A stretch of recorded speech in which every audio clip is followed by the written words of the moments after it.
Hello जी, vegetables के बारे में बात करने में बड़ा मजा आता है, स्पेशली उनके बारे में जो हमारी टेबल्स पर इतना कुछ लाती हैं।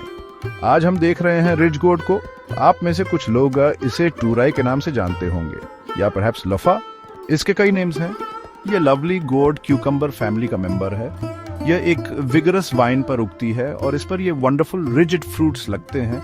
ये स्टर फ्राइज और करीज में बहुत डिलीशियस लगती हैं। कई किचन्स में यह एक ट्रू स्टेपल है, स्पेशली एशिया में। ये कोई ऐसी वैसी वेजिटेबल नहीं है, माइंड यू। रिज गोर्ड या टूराई गुडनेस से पैक्ड होती है। इसमें कैलोरीज लो होती हैं, जो हमेशा एक बोनस है, पर इसमें फाइबर और एसेंशियल न्यूट्रिएंट्स हाई होते हैं, जैसे कि विटामिन सी, आयरन और मैग्नीशियम। तो ये सिर्फ टेस्टी ही नहीं, ये आपके लिए गुड भी है। इसे खुद ग्रो करने का मतलब है कि आपको फ्रेशेस्ट फ्लेवर मिलता है और अपनी क्रॉप हार्वेस्ट करने का सेटिस्फैक्शन भी। ये एक ऐसा प्लांट है जो पूरे सीजन कुछ न कुछ देता रहता है। प्रोडक्टिव गार्डन में यह एक रियल वर्क हॉर्स है। दुनिया के कई पार्ट्स में टूराई एक कॉमन साइट है। वार्म क्लाइमेट्स में ये आपको फेंसेस पर चढ़ती हुई या नीट ऑर्डर्ड प्लॉट्स में ट्रेलिसेस पर ऊपर जाती हुई दिखेगी। एग्रीकल्चर में इसकी इंपॉर्टेंस काफी सिग्निफिकेंट है। ये कई फैमिलीज को फूड प्रोवाइड करती है और कुछ के लिए ये इनकम का सोर्स भी है। ये एक वर्सेटाइल प्लांट है जो डिफरेंट कंडीशंस में अडेप्ट कर लेता है। दो इसे थोड़ी सनशाइन बहुत पसंद है, लाइक मोस्ट ऑफ अस। इसे वेल ग्रो कैसे करना है ये समझना की है। इससे सबके लिए एक बाउंटीफुल हार्वेस्ट इंश्योर होती है। रिज गोर्ड का अपील रियली बहुत सिंपल है। राइट केयर मिले तो इसे कल्टीवेट करना रिलेटिवली इजी है। ये ज्यादा फर्स्ट डिमांड नहीं करती, जिसे मैं अप्रिशिएट करता हूँ। इसके फ्लावर्स लवली येलो होते हैं जो पॉलिनेटर्स को अट्रैक्ट करते हैं। बीज तो इन्हें एब्सोल्युटली अडोर करती है, हैप्पीली आसपास बज करती रहती है और फिर वो डिस्टिंक्टिव फ्रूट्स दिखने लगते हैं, हर दिन और लंबे होते हुए किचन के लिए रेडी। अपने गार्डन में यह वंडरफुल साइकिल ऑब्जर्व करना ग्रेट लगता है। तो चलिए डेल्व इनटू करते हैं कि यह मार्वेलस गोर्ड कैसे ग्रो किया जाता है, पर्टिकुलरली इंडिया और चाइना में, जो इसकी कल्टीवेशन के टू जायंट्स हैं। इंडिया में तुरई सिर्फ एक सब्जी से कहीं ज्यादा है। ये हमारी रोज की जिंदगी में एकदम घुल मिल गई है। देश भर के किचन गार्डन्स में ये एक आम नजारा है और लोकल मार्केट्स में भी एकदम ताजी और हरी भरी रेगुलर मिलती है। ये गर्म धूप वाले मौसम में खूब अच्छी होती है। अक्सर इसे तेज गर्मी के महीनों में या फिर मानसून की बारिश आने से ठीक पहले लगाया जाता है। इस टाइमिंग से पौधों को अच्छी तरह जमने में मदद मिलती है। इंडियन फैमिलीज पीढ़ियों से तुरई उगाती आ रही हैं। ये घर का स्वाद है, एक सुकून देने वाली चीज। इससे अक्सर गिलकी या तुरई टूराई कहते हैं और ये आपको अनगिनत रीजनल डिशेस में मिल जाएगी, सिंपल सौते से लेकर तरह तरह की करीज तक। हर रीजन का इसे बनाने का अपना खास तरीका होता है। इस लौकी के लिए प्यार सच में दूर दूर तक फैला हुआ है। इसे इसके टेक्सचर और हल्के फ्लेवर के लिए पसंद किया जाता है। ये मसालों को बहुत अच्छे से सोख लेती है, जो कि एक बढ़िया क्वालिटी है, और ये किसी भी कुक के लिए एक वर्सेटाइल इंग्रेडिएंट बन जाती है। ये जमीन से जुड़ाव और अपना खाना खुद उगाने की सीधी सादी खुशी को दिखाती है। इंडियन गार्डन में तुरई अक्सर काफी नेचुरल तरीके से उगाई जाती है।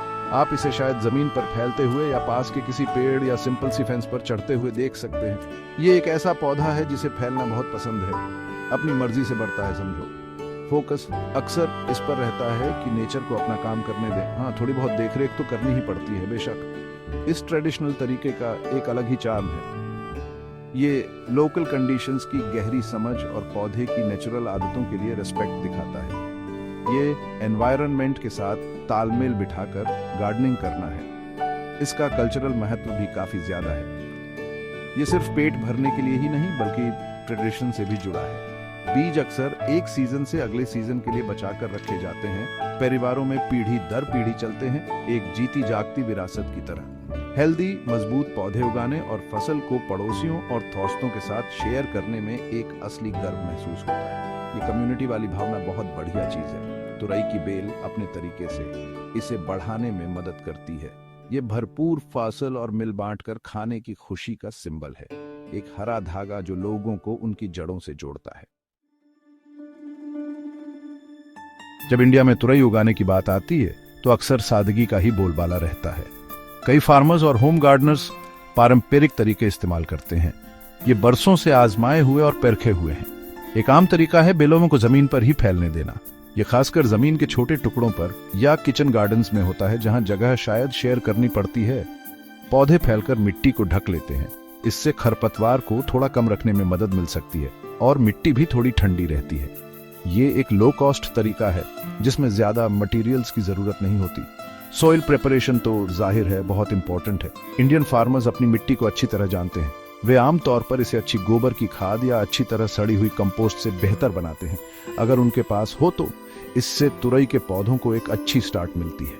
अच्छा ड्रेनेज भी की है क्योंकि तुरई को ज्यादा पानी पसंद नहीं होता, तो कभी कभी उठी हुई क्यारियां या टीले बनाए जाते हैं, खासकर उन एरियाज में जहां भारी बारिश होती है। सीड्स सीधे तैयार जमीन में बोए जाते हैं जब किसी भी लेट फ्रॉस्ट का खतरा टल जाता है। सपोर्ट के लिए अगर कुछ दिया भी जाता है तो वो अक्सर काफी बेसिक होता है। शायद कुछ मजबूत डंडे या बांस के खंभे जिन्हें सिंपल ए फ्रेम या एक तरफ झुके हुए लीन टू तरीके से लगाया जाता है। इससे बेलें जमीन से थोड़ी ऊपर उठ जाती है। इससे पौधों के आसपास एयर सर्कुलेशन बेहतर हो सकता है और तुरई तोड़ना भी थोड़ा आसान हो जाता है। कभी कभी पहले से मौजूद स्ट्रक्चर्स का इस्तेमाल किया जाता है, जैसे किसी शेड की दीवार या बाउंड्री फेंस।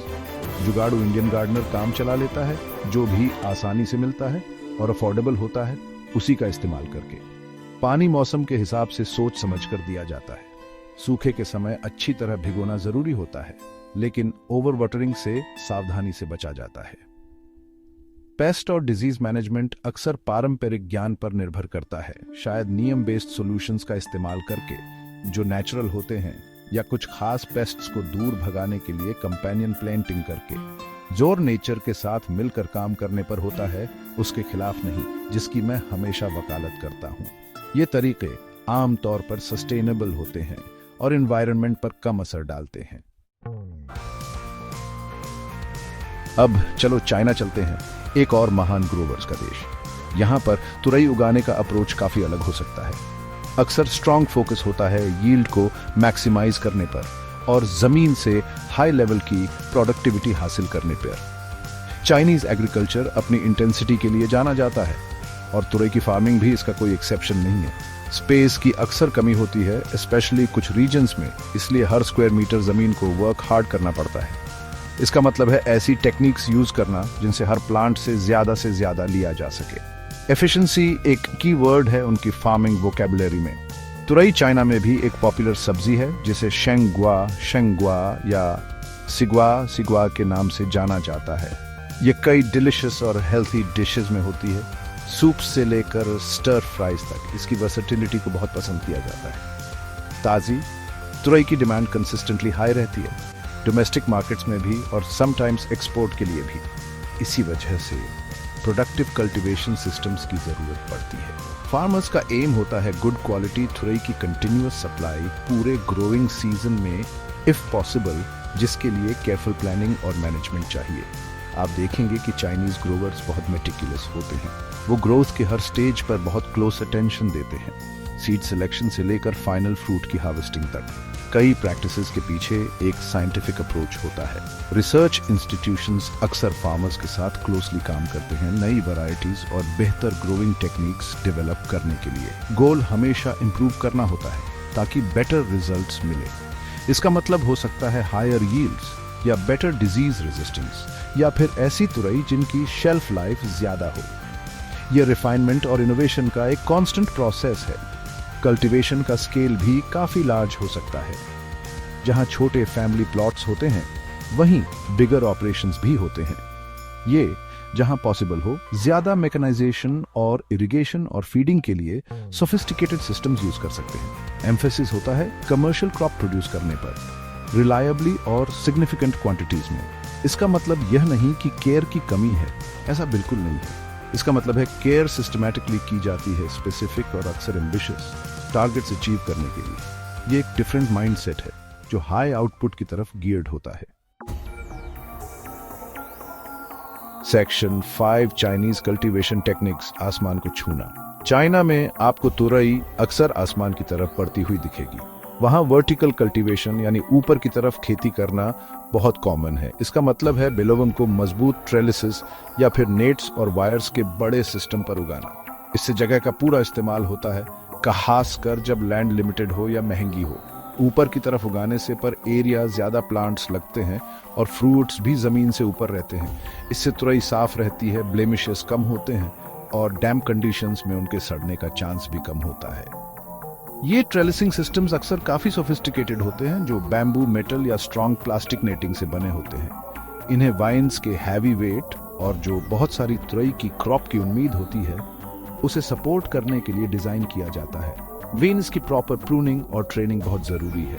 साइड शूट्स को शायद हटा दिया जाता है ताकि ऊपर की तरफ ग्रोथ बढ़े और प्लांट की एनर्जी फ्रूट प्रोडक्शन में लगे। इसके लिए ग्रोवर को स्किल और रेगुलर अटेंशन देना पड़ता है, लेकिन रिजल्ट्स सच में बहुत इंप्रेसिव हो सकते हैं, जिससे वो हाई यील्ड्स मिलते हैं जिनका उनका टारगेट होता है। ग्रीन हाउस कल्टीवेशन भी चाइना में ज्यादा प्रिवेलेंट है, खासकर ग्रोइंग सीजन बढ़ाने के लिए या कूलर रीजन्स में तुरई प्रोड्यूस करने के लिए। ग्रीन हाउसेज एक कंट्रोल्ड एनवायरनमेंट देते हैं, प्लांट्स को हार्श वेदर कंडीशन से बचाते हैं और टेम्परेचर और ह्यूमिडिटी का आसानी से मैनेजमेंट करने देते हैं। इससे हार्वेस्ट जल्दी आ सकती है और तुरई की सप्लाई भी कंसिस्टेंट रहती है। ऑन ऑफ कोर्स इसमें हायर इनिशियल इन्वेस्टमेंट लगता है, लेकिन कमर्शियल ग्रोवर्स के लिए यह फायदे का सौदा हो सकता है। फर्टिगेशन एक और टेक्निक है जो आपको देखने को मिल सकती है। इसका मतलब है इरिगेशन सिस्टम के थ्रू फर्टिलाइजर्स देना, जिससे न्यूट्रिएंट्स सीधे प्लांट रूट्स तक केयरफुली कंट्रोल्ड और एफिशिएंट तरीके से पहुंचते हैं।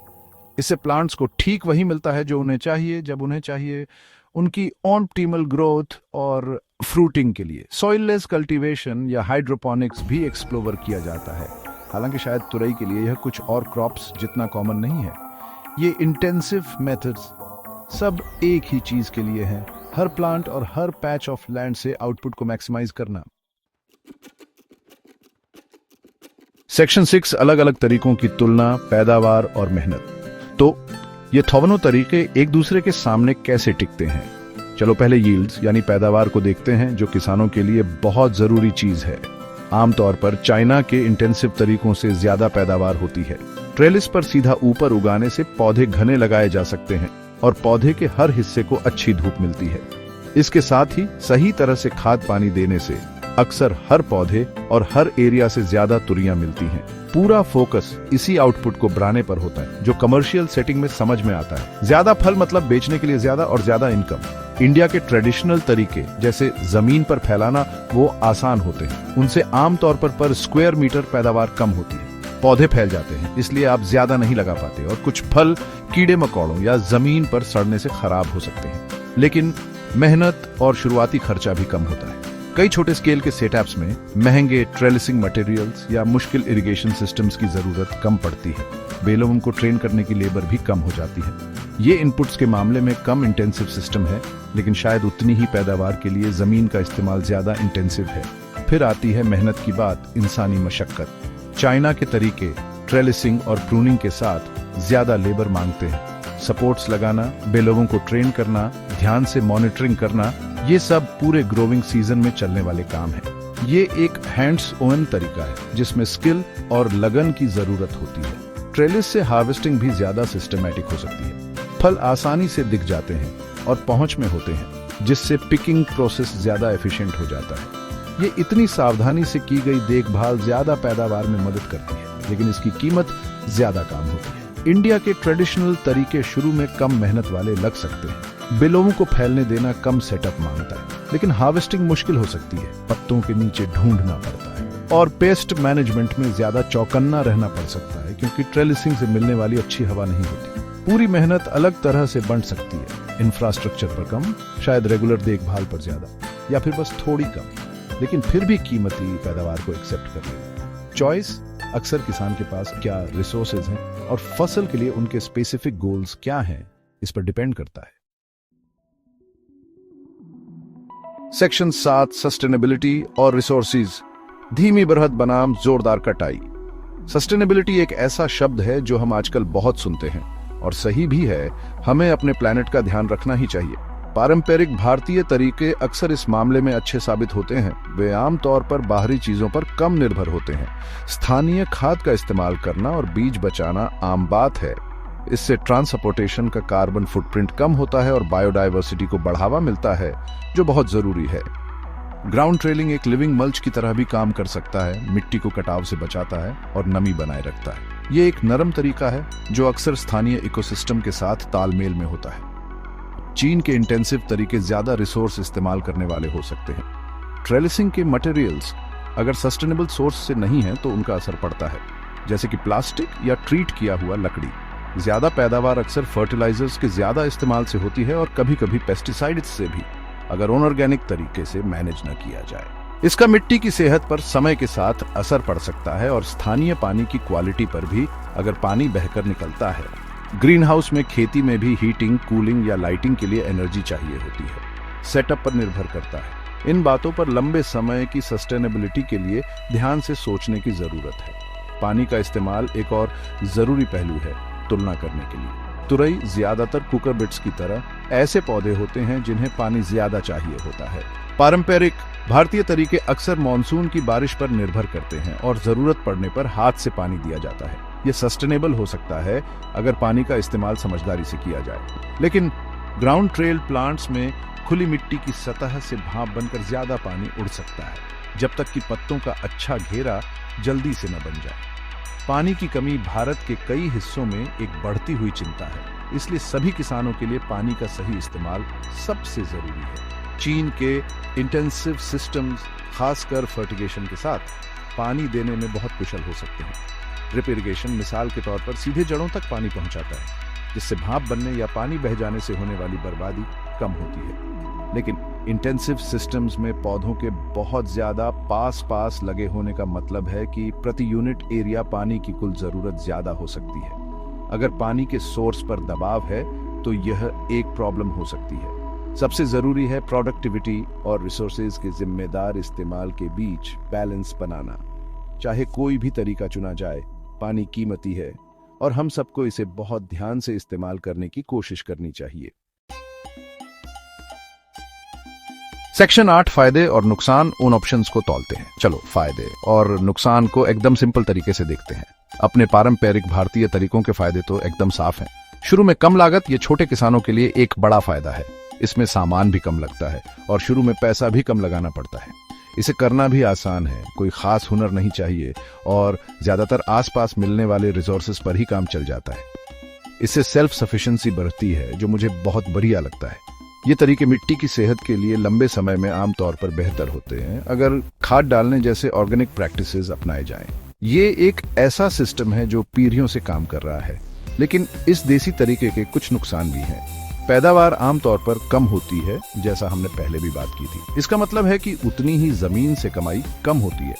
जमीन पर उगने वाले फ्लो में बीमारी लगने या मिट्टी के कीड़ों और ज्यादा नमी से खराब होने का डर ज्यादा रहता है। इससे कटी हुई फसल का नुकसान ज्यादा हो सकता है। फसल काटने में भी ज्यादा टाइम लग सकता है और मुश्किल हो सकती है, क्योंकि पत्तों के नीचे छुपी तुरई को ढूंढना पड़ता है और फल की क्वालिटी भी एक जैसी नहीं रहती।